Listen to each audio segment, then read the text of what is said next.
Welcome to AgriPulse Newsmakers, where we aim to take you to the heart of ag policy. I'm your host, Lydia Johnson. This week, we'll discuss year-round E15 and the U.S.-Mexico-Canada trade agreement with Nebraska Congressman Adrian Smith.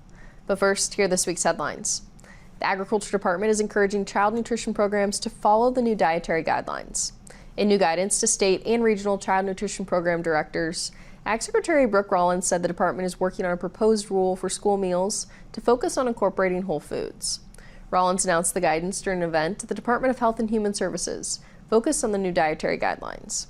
HHS Secretary Robert F. Kennedy Jr., White House Nutrition Policy Advisor Callie Means, and professional boxer Mike Tyson, among others, spoke at the event.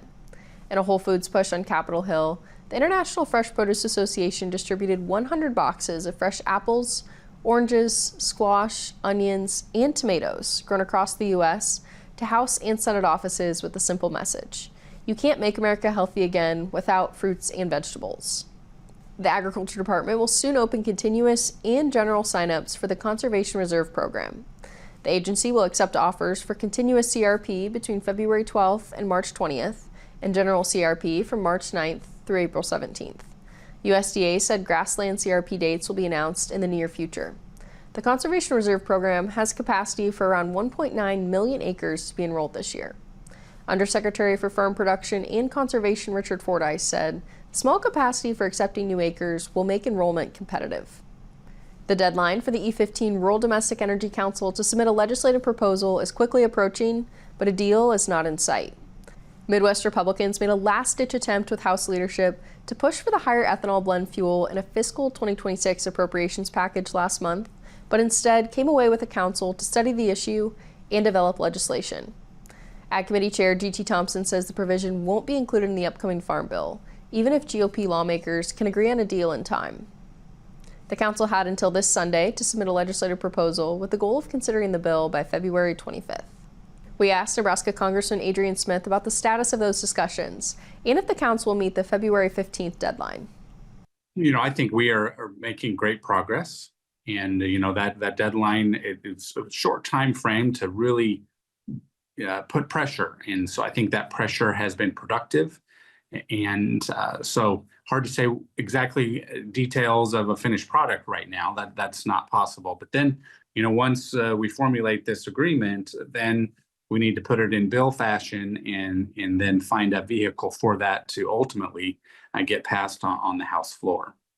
Yeah, I spoke with Chairman Thompson last night. He said, this is something that won't be included in the Farm Bill, but, what kind of must-pass piece of legislation could this attach to?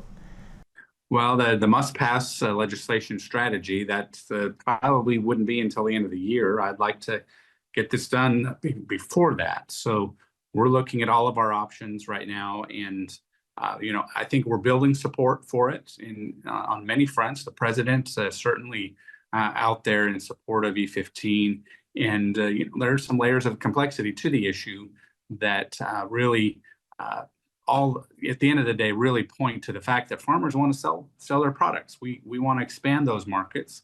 We want to bring consumer choice, and I think that we can really get this done in a way that helps consumers and helps our economy, prevents payments for low prices, low crop prices. Hopefully that we can prevent that need from occurring, because we know that crop prices at their levels right now, it's painful.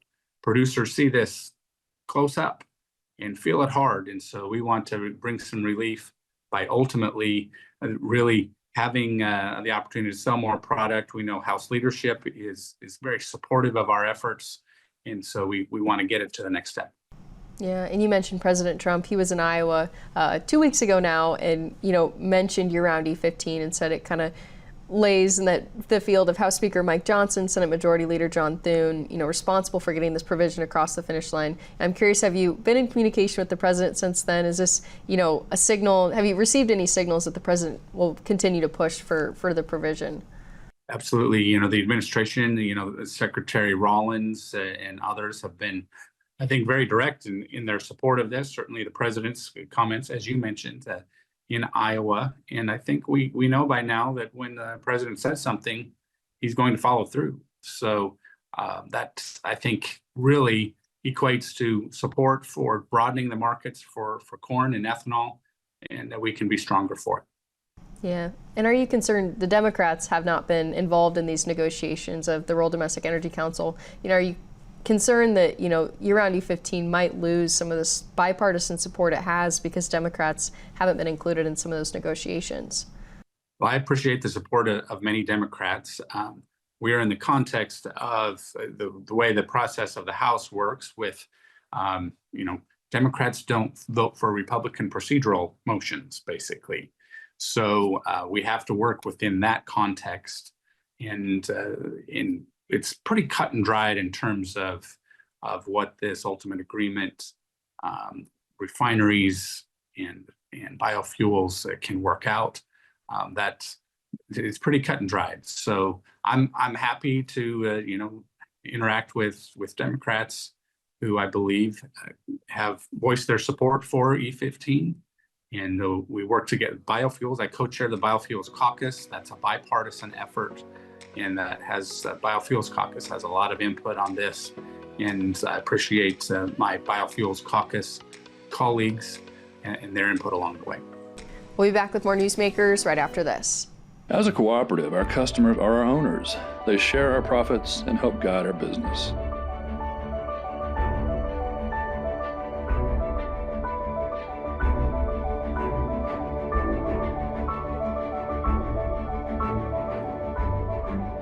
We're not just another lender. We're Farm Credit, and we're here for you.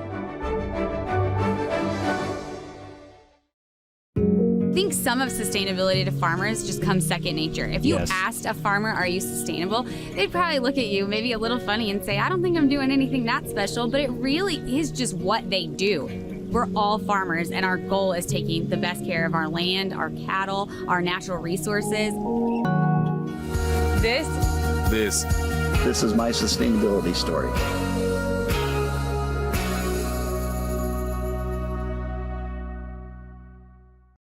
Welcome back.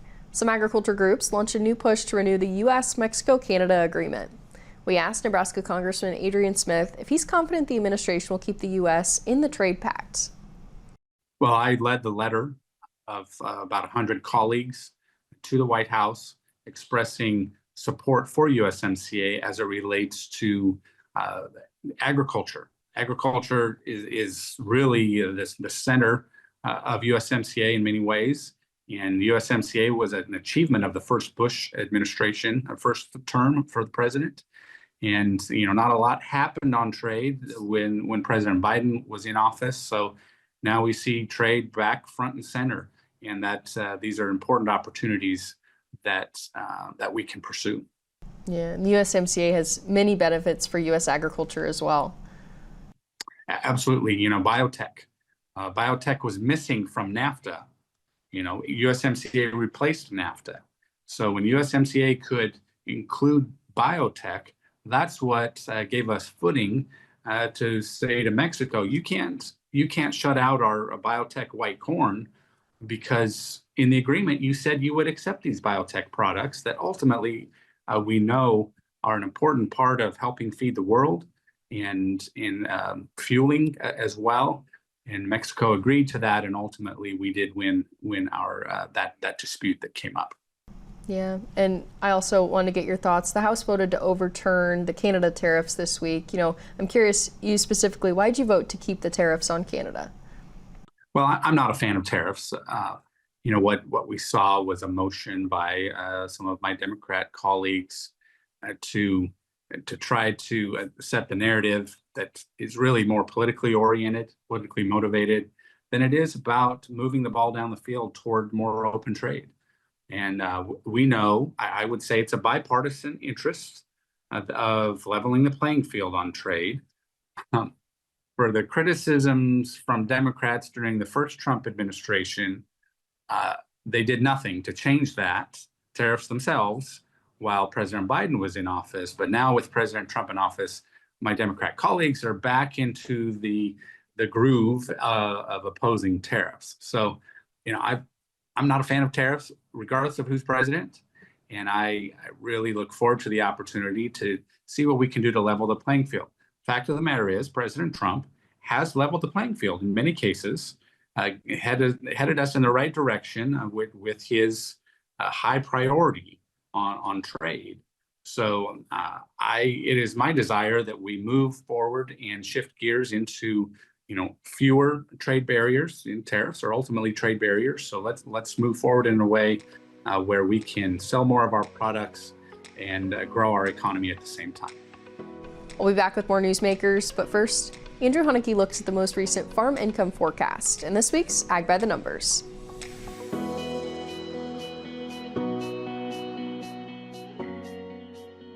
USDA's forecast for farm earnings this year is expected to remain relatively stable due to larger government payments and a strong cattle sector despite no expected revenue from crops. This chart shows net farm income and net cash farm income adjusted for inflation from 2005 to the forecasted totals for 2026. Net cash farm income is the green line. It's a measure of farmers' cash flow.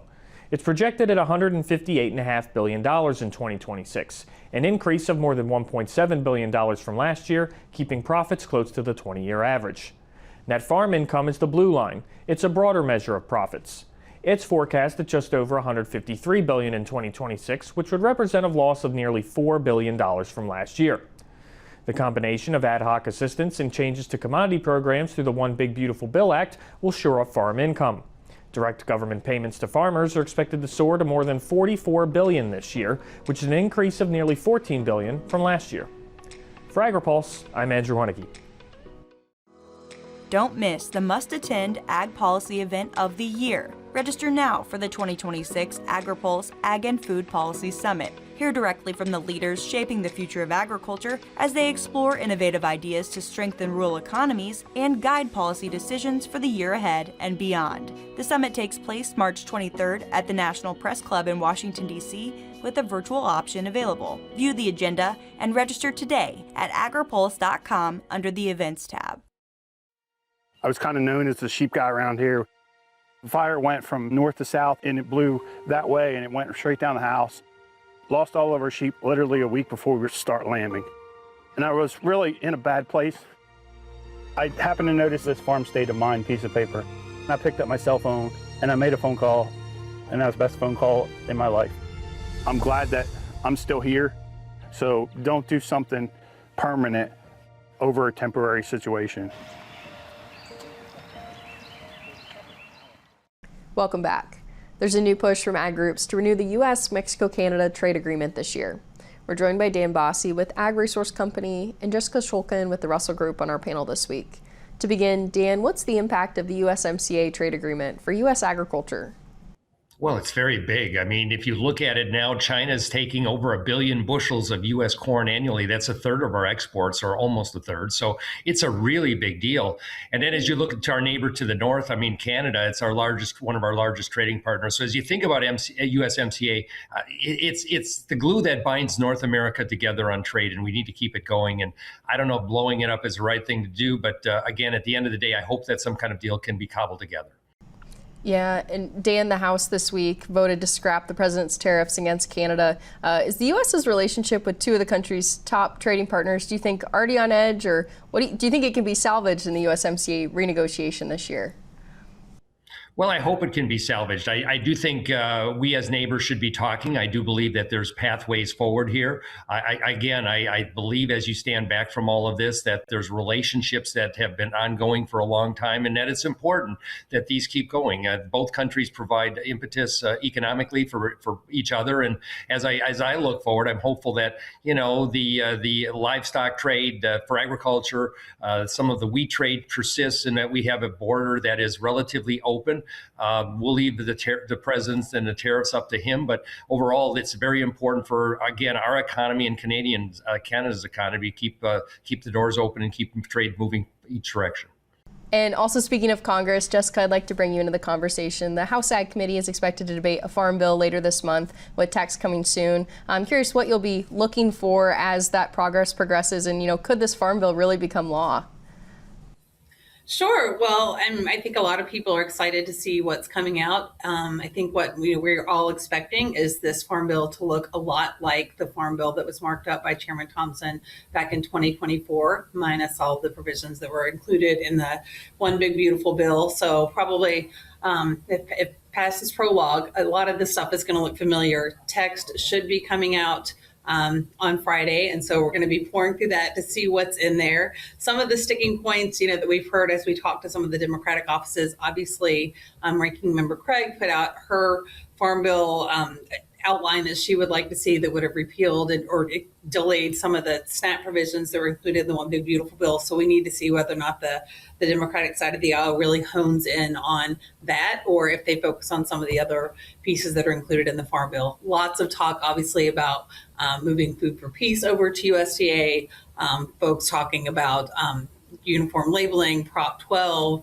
a number of issues that we have seen before. None of them are new. We don't expect a lot of groundbreaking things here, but hopefully they'll be able to get it done and get it across the finish line in a couple of weeks. And then if all goes well, they can get some time and get it across the House floor. Senate process, much less certain, I think we can say. And so I don't think we can give up hope that they can get it done during this year, but there's certainly a long way to go. And it is an election year, so the timeline's pretty tight. We'll be back with more newsmakers right after this. I think some of sustainability to farmers just comes second nature. If you asked a farmer, are you sustainable? They'd probably look at you maybe a little funny and say, I don't think I'm doing anything that special, but it really is just what they do. We're all farmers, and our goal is taking the best care of our land, our cattle, our natural resources. This is my sustainability story.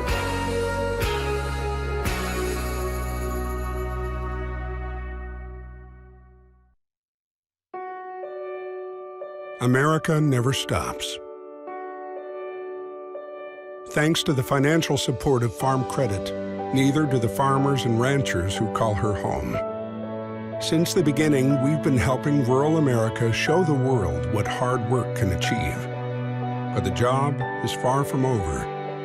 And as rural America grows further, we'll be there. Welcome back.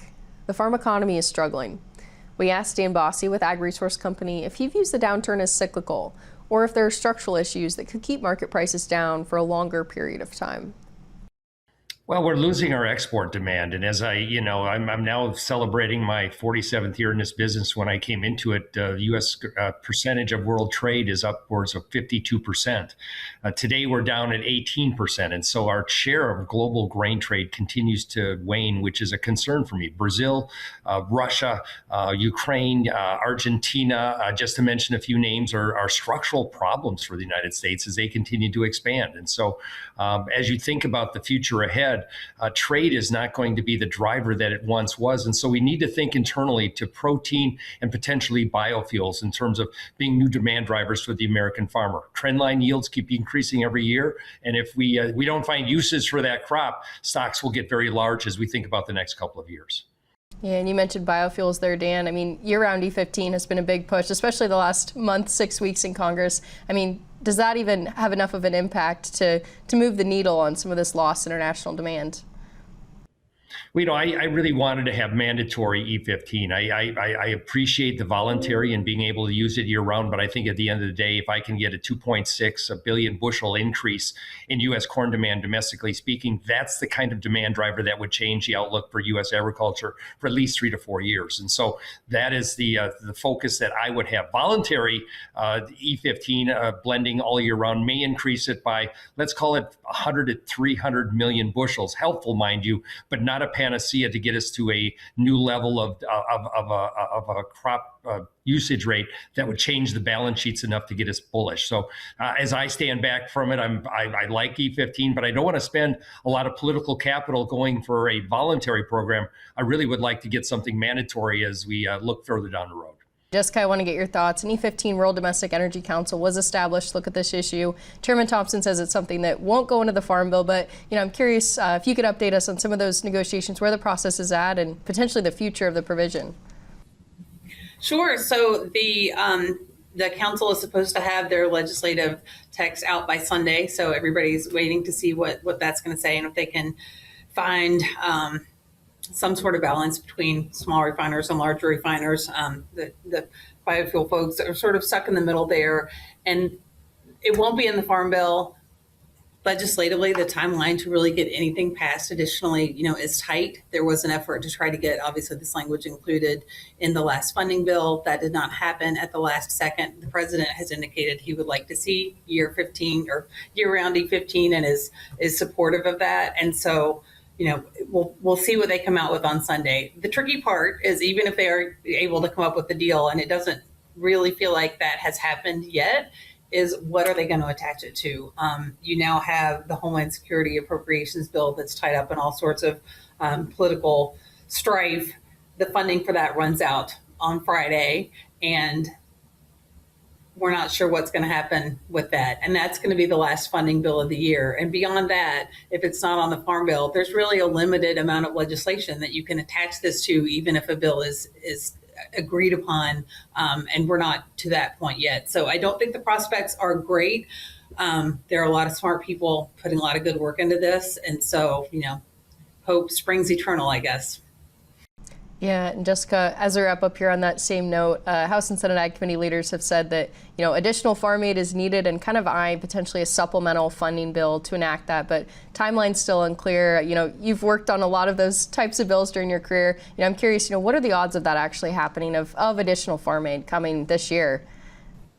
Yeah, nothing is impossible. I think it's certainly going to be, it's necessary. If you just look at the data coming out of USDA, farm income is projected to be down next year again. Farm debt is projected to be up. Bankruptcies, the Farm Bureau just put out information that bankruptcies last year topped 300. So the need is there, and farmers are really squeezed right now trying to decide whether, frankly, in a lot of cases, if they even want to stay, in business and keep doing what they love to do. It runs into the same issue. There's a lot of people, Chairman Bozeman, Mr. Hoeven, Senator Hoeven have been working along with others saying this is something that needs to happen for a while. You have all of the commodity groups. They recently wrote to all of the members of Congress saying, look, we're grateful for some of the things that were done in the One Big Beautiful Bill, but it's not enough. We really, even with farm aid, it doesn't cover all the losses that farmers are facing. And so the story is there. The narrative is there. It's the devil is in the details and just the opportunities to get things passed. Once the Homeland Security bill is done, we'll see if that potentially, maybe it can be a driver to get a farm bill done later this year. That's certainly probably the most likely option, but it is going to be a heavy lift. I mean, you're talking about, billions and billions of additional dollars. You have a very, very tight House margin. Folks that don't want to spend a lot more money, it's hard to get anything through the House right now. A Mother's Day resolution, we like to say, would be difficult to get through. And so, the need is there. I think the administration would like to be as helpful as they can, but there's just not a lot of opportunity to get things passed. We'll be back with more newsmakers, but first, Andrew Hunnicky looks at states that could gain or lose congressional seats in 2030. In this week's Map It Out.